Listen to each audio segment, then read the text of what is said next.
Alright, so this is the condensate drip tray for the Mitsubishi Minisplit MSZ, the 6K unit. They're all the same, just wider. And look at the mold. And you have to take this piece apart.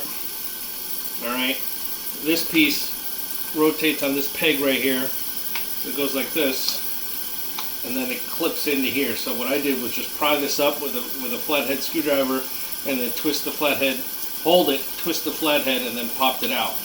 I'm not really sure what other way. I guess you just lift and pull all the way out, and then the peg. This peg doesn't move, okay? And you gotta match up the hole, all right? And then so now, what I've done is I'm scrubbing the crap out of it. This bottle brush works out really well. I can really get into the nooks and crannies. And then after I wash everything, I'm going to bleach it with a strong solution of bleach. And we're not talking about a capful. We're talking like 10 to 1, okay? And you really got to inspect and get the bottom, everything, because this is all inside the cavity. I mean, there's no instructions on cleaning this in the manual. I'm pretty damn sure of that. I could double check, but if we get in here, see how we in there? Zoom in a little bit. Right? So you got to inspect, and then any parts you missed, you really want to go back in there and get it nice and clean. All right. After this, it's going to be bleach. I mean, look at this. This is absolutely disgusting. We've had the system for about 12 years. I've done this. I've never done it this deep before. I didn't realize that it was this bad. And as you can see, I've got the roller, the fan blade. This is it's a tube, and I'm going to scrub that, bleach it, rinse it, and then bring it outside and pressure wash it to make sure I get everything out of there. And there's actually a pretty tough spot on the unit itself, on the top, where the copper lines go into the wall. That's really hard to get to, and so I just decided to spray some bleach water in there and then wipe it up as best I could. I mean, there's no way to access it without ripping the whole unit out, disconnecting the copper lines. I mean, it's just impossible. So I'm going to scrub the crap out of this bottom piece here. This is the fan diverter. Doesn't really divert much. One could argue that you don't even need to put this back in because all it does is collect mold.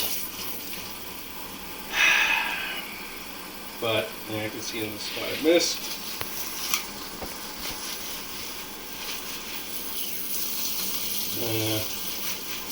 Yep. So there it is. And putting it back together here, I'll put it back together real quick. You just kind of finagle it. Actually, I gotta dry it, so never mind. But yeah, you get both pieces back in, and then it just kind of pops in there on this side. Look, I missed that spot. So pops in there this way, and make sure everything is nice and clean and dry. Wash this spot right here that I missed.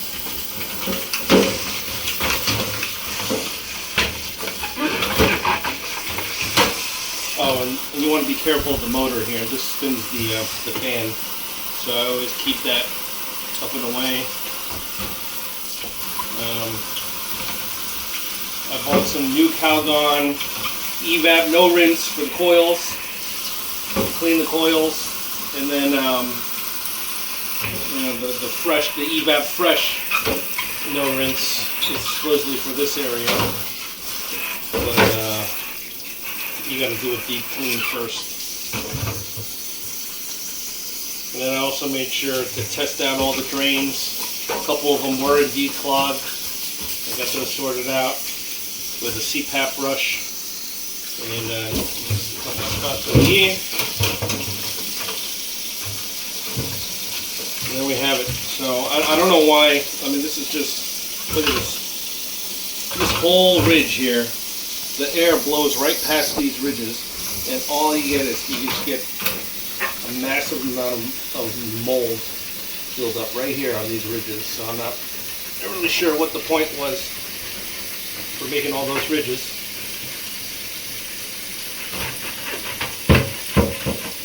Just more cleaning required.